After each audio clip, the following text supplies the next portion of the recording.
गर्मी की गुनगुनी शाम है और आप अपने परिवार के साथ गार्डन में खाने का लुत्फ उठा रहे हैं। धूप में खिलते हुए आसमान पर अचानक तूफान आने से अंधेरा छाने लगता है और आपको बिजली कड़कने की आवाज सुनाई देने लगती है और पता चलता है कि बिजली गिरने वाली है। आइए देखें बिजली गिरने पर कैसे जिंदा बचे। आप तक बिजली 5 अलग अलग तरीकों से पहुंच सकती है। बिजली का सीधा गिरना लोगों के जहन में सबसे पहले आता है। यह बेशक सबसे ज्यादा खतरनाक तरीका है क्योंकि आपके नर्वस और कार्डियोवास्कुलर यानी कि हृदय वाहिनी के सिस्टम से होकर गुजरती है। लेकिन यह सबसे आम तरीका नहीं है। सबसे आम तरीका है ग्राउंड करंट यानी कि भूधाराएं। ये बड़े इलाकों से लहरों की तरह गुजरती है और बिजली गिरने से जुड़ी चोटों और मौतों के पीछे की सबसे बड़ी वजह भी होती है। मेटल की कोई भी चीज जैसे नल या शॉवर बिजली के लिए सबसे ज्यादा आसान रास्तों में से एक है। जब आप ऐसे किसी भी आसान पॉइंट के साथ कनेक्ट होते हैं, आप कंडक्शन यानी कि बिजली का चालन का काम करते हैं। और ये कभी कभी दरवाजों या खिड़कियों में भी हो सकता है। और फिर आते हैं साइड फ्लैशेस। ये तब होते हैं जब बिजली पेड़ या टेलीफोन के खंभे जैसी किसी चीज से टकराकर बाउंस हो जाती है। करंट का वो फ्लैश आसपास मौजूद लंबी चीजों से टकराकर किसी पर भी हमला कर सकता है।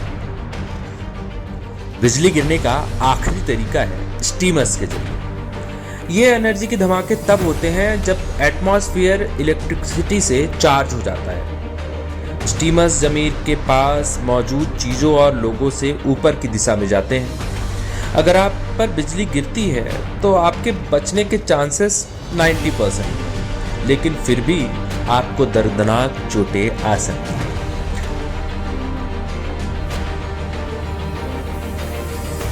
छुपने के लिए सबसे सुरक्षित जगह क्या है? आपको किन जगहों पर जाने से बचना चाहिए? जिंदा बचने के लिए सबसे अच्छी पोजीशन क्या है? स्टेप 1, जाने की बिजली कब गिरने वाली है। बिजली तब नहीं गिरती जब आपके बिल्कुल ऊपर कोई तूफान हो। ये साफ दिन में भी गिर सकती है। बिजली किसी तूफान में 16 किलोमीटर की दूरी पर भी गिर सकती है। तो बिजली हवा में है, इसके सिग्नल पर ध्यान दें।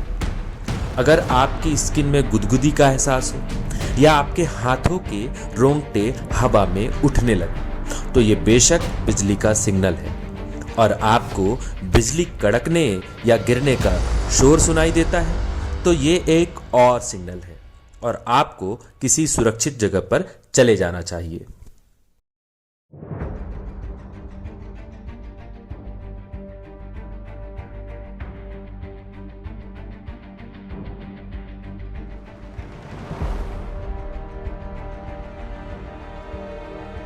स्टेप 2, किसी गाड़ी में बैठ जाएं क्योंकि ज्यादातर लोग कवच या फराडे सूट लेकर नहीं घूमते।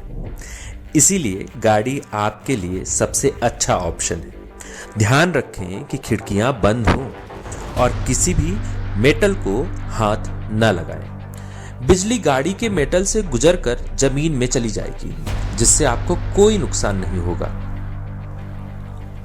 स्टेप 3, पानी, खुली जगहों या गुफाओं से बचें।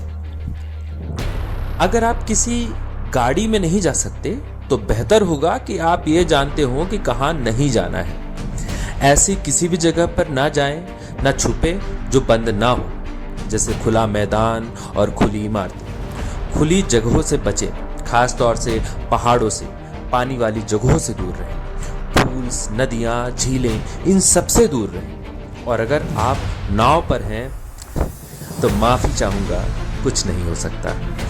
किसी गुफा जैसी जगह पर जाकर छुपना सुनने में तो समझदारी लगती है, लेकिन असल में ये आपके लिए खतरा ही है।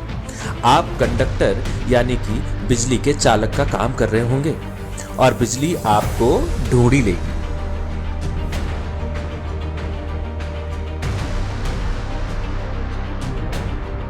स्टेप 4, खुद को छोटा करना। अपने आप को जितना हो सके उतना सिकोड़ लें। अपने सर को अपने दोनों पैरों के बीच में रखें, एक टाइट बॉल की तरह। अपने कानों को ढक लें जिससे आपके सुनने की शक्ति को नुकसान ना हो। आपका सर बिजली के लिए एक एंट्री पॉइंट का काम करता है जो कि आपसे गुजरकर पैरों के रास्ते बाहर निकलता है।